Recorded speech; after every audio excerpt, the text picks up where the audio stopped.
Hello friends, मैं नूर आलम सिद्दीकी और आप देख रहे हैं learn English in a short time, जहां आप इंग्लिश कम वक्त में आसानी से सीख सकते हैं। आज हम डिस्कस करेंगे यूज़ टू के बारे में बहुत डिटेल में। इसके पहले मैं आपसे रिक्वेस्ट करना चाहूँगा कि अगर आपने अब तक मेरे चैनल को सब्सक्राइब नहीं किया है, इसे ज़रूर सब्सक्राइब कर लें और बेल आइकन हिट कर दें ताकि हमारे सभी वीडियोज़ का नोटिफिकेशन आप तक पहुँचता रहे। तो आज हम मॉडल वर्ब यूज़ टू की चर्चा करेंगे बहुत ही डिटेल में। सबसे पहले हम देखें, यूज़ टू जो है ये सिर्फ as a modal verb use नहीं होता है, बल्कि ये एडजेक्टिव की तरह इस्तेमाल भी होता है। इसलिए इसकी चर्चा आज काफ़ी डिटेल में होगी, आप ध्यान से इस वीडियो को देखते रहें। सबसे पहले हिंदी की चर्चा कर लेते हैं। यूज़ टू जब मॉडल वर्ब की तरह इस्तेमाल होता है तब उसकी हिंदी को पहचानने के लिए हम ये समझ लें कि इसकी हिंदी करता था हो जाएगी। इसको मैं एग्जाम्पल से क्लियर करूँगा। जब यही यूज़ टू एडजेक्टिव की तरह इस्तेमाल होगा, इसकी हिंदी हो जाएगी आदि या अभ्यस्त, आदत शो करेगा।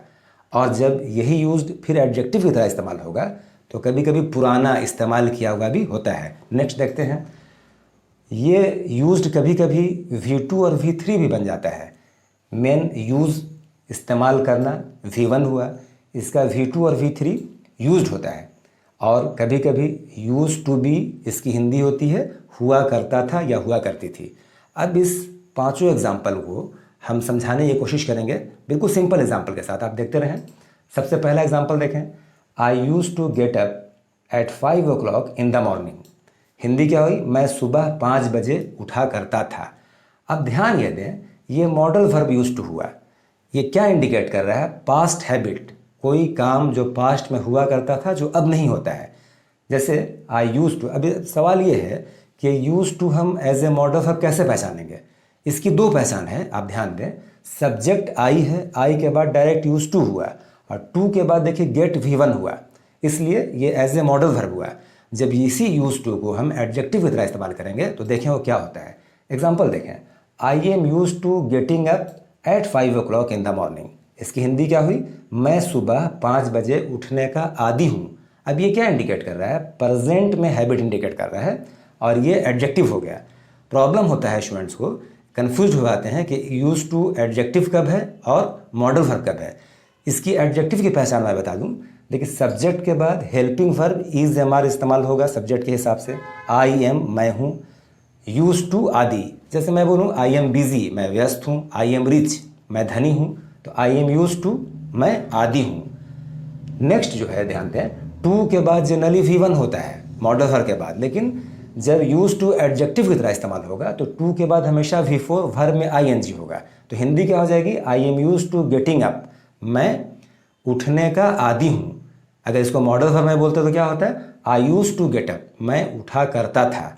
ये एडजेक्टिव क्या हो गया, I am use to getting up, मैं उठने का आदी हूँ। कितने बजे, सुबह 5 बजे। तो ये एडजेक्टिव हो गया। मुझे लगता है एडजेक्टिव और मॉडल वर्ब में कंसेप्ट बिल्कुल क्लियर हो गया होगा। नेक्स्ट एग्जाम्पल देख लें कुछ और, I am use to hot climate. Hindi क्या होगी, मैं गर्म जलवायु का आदी हूँ। फिर आप देखें ये एडजेक्टिव की तरह इस्तेमाल हुआ। अब हेल्पिंग वर्ब एम है, अगर इसको पास्ट में बोलना होगा तो इस एम को सिर्फ हम वाज कर देंगे। तो क्या होगा, I was use to hot climate, मैं गर्म जलवायु का आदी था। फ्यूचर में क्या यूज कर देंगे, विल बी, हो जाऊंगा। I will be use to hot climate, मैं गर्म जलवायु का आदी हो जाऊंगा। इस तरीके से प्रेजेंट, पास्ट और फ्यूचर तीनों में हम हेल्पिंग वर्ब चेंज करके बोल सकते हैं। कुछ और एग्जाम्पल देख लें, you will soon get use to such environment. Hindi क्या होगी, आप जल्दी ऐसे वातावरण के आदी हो जाएंगे।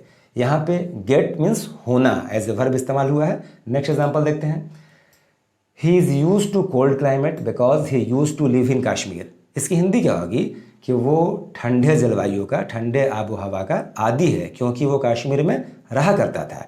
ये एग्जाम्पल इसलिए दिया गया है आप ये कंसेप्ट को क्लियर करने के लिए। ध्यान दें, ही इज़ यूज टू ये एडजेक्टिव हो गया, जबकि ये यूज टू मॉडल वर्ब हो गया। फिर ध्यान दें, इसको स्कैन करते हैं सेंटेंस को, सिर्फ इतना बोलना हो, ही इज़ यूज टू, वह आदी है। किस चीज़ का आदी है, कोल्ड क्लाइमेट, ठंडे जलवायु का, ठंडे आबोहवा का।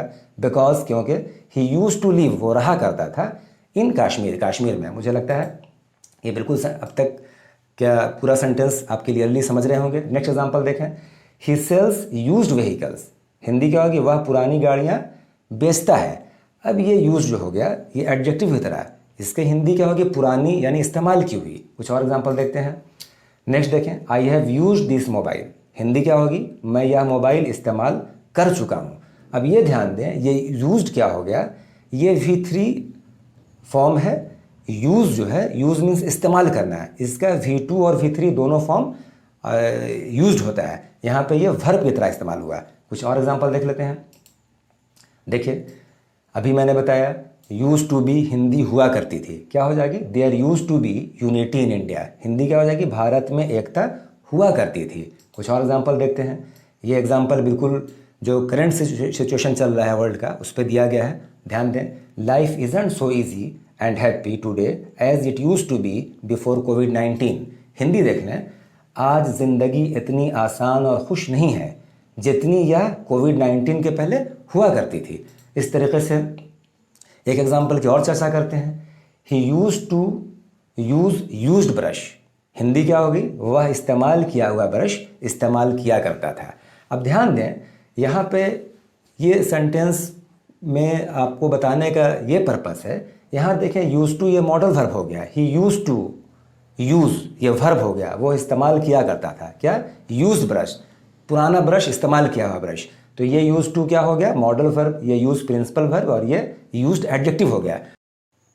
अब हम यूज टू को डिस्कस करेंगे रूल वाइज। इसके स्ट्रक्चर को समझना बहुत ही इंपॉर्टेंट है, इसलिए आप इस वीडियो को पूरे ध्यान से आखिर तक देखते रहें, ये सोचते हुए कि अभी आप अपने टाइम को यूज़ कर रहे हैं इंग्लिश सीखने के लिए।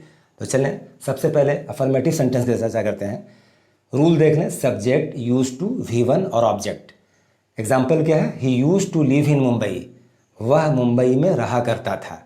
ही सब्जेक्ट हो गया, use to modal verb, live V1, in Mumbai object हो गया। नेक्स्ट एग्जांपल देखते हैं। निगेटिव सेंटेंस सिर्फ नॉट यूज़ कर लेंगे, लेकिन निगेटिव को हम दो तरह से बना सकते हैं। ये दोनों रूल की चर्चा करते हैं। सबसे पहले देखें, subject use not to V1 object या subject did not use to V1 object. इस दोनों में डिफरेंस क्या है? डिड के बाद यूज़ किया गया है। पास्ट एंड डेफिनेट टेंस में बताया गया है आपको कि डिड के बाद हमेशा V1 का यूज़ होता है, इसलिए डिड के बाद यूज़ आया, जबकि यहाँ डिड नहीं आया तो क्या हो गया? यूज्ड हो गया। इस दोनों डिफरेंस को समझते हुए हम एग्जांपल को देख लें। He didn't use to play chess या he use not to play chess. वह चेस नहीं खेला करता था। ये दोनों ट्रांसलेशन सही है। Next example, interrogative plus negative yes no question.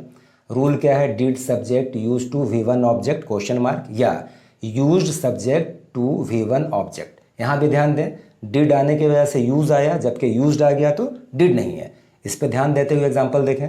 Did they use to learn English या used they to learn English. क्या वे लोग अंग्रेजी सीखा करते थे? नेक्स्ट एग्जांपल, इसमें ही सिर्फ WH वर्ड ऐड कर देना है, तो क्या हो जाएगा? Where did they use to learn English. वे लोग अंग्रेजी कहाँ सीखा करते थे? WH वर्ड हम अपने चॉइस से ऐड कर सकते हैं यस नो क्वेश्चन में। नेक्स्ट एग्जांपल देखें, interrogative plus negative yes no question. सबसे पहले रूल देख लें। Did subject not use to V1 object और क्वेश्चन मार्क या use subject not to V1 object और क्वेश्चन मार्क। एग्जांपल देखें। Did you not use to play cricket या used you not to play cricket. Hindi क्या हो जाएगी? क्या तुम क्रिकेट नहीं खेला करते थे? इसमें WH वर्ड ऐड कर देना है, जैसे why did you not use to play cricket या why use you not to play cricket. तुम क्रिकेट क्यों नहीं खेला करते थे?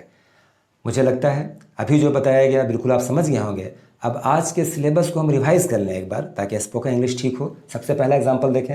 ही use to learn English online. वह ऑनलाइन अंग्रेजी सीखा करता था, मतलब कि वह अब नहीं सीखता, यह पास्ट में हैबिट इंडिकेट कर रहा है। नेक्स्ट देखें। He did not use to learn English. वह इंग्लिश ऑनलाइन, वह ऑनलाइन इंग्लिश नहीं सीखा करता था। नेक्स्ट एग्जांपल देखें। Did he use to learn English online. क्या वह ऑनलाइन इंग्लिश सीखा करता था? Why did he use to learn English online. वह ऑनलाइन इंग्लिश क्यों सीखा करता था? Did he not use to learn English online. क्या वह ऑनलाइन इंग्लिश नहीं सीखा करता था? Why did he not use to learn English online. वह ऑनलाइन इंग्लिश क्यों नहीं सीखा करता था? मुझे लगता है आज यूज टू जो हमने बताया आप बिल्कुल समझ गए होंगे। अगर आपको ये वीडियो पसंद आया हो तो ज़रूर कमेंट करें, इसे लाइक करें और अपने दोस्तों के बीच इसे वाइडली शेयर करें। और हमारे चैनल को ज़रूर सब्सक्राइब करके बेल आइकन हिट कर दें, ताकि हमारे सभी वीडियोस का नोटिफिकेशन आप तक पहुंचता रहे। Thank you so much for watching this video. Keep learning English for your nice and bright future.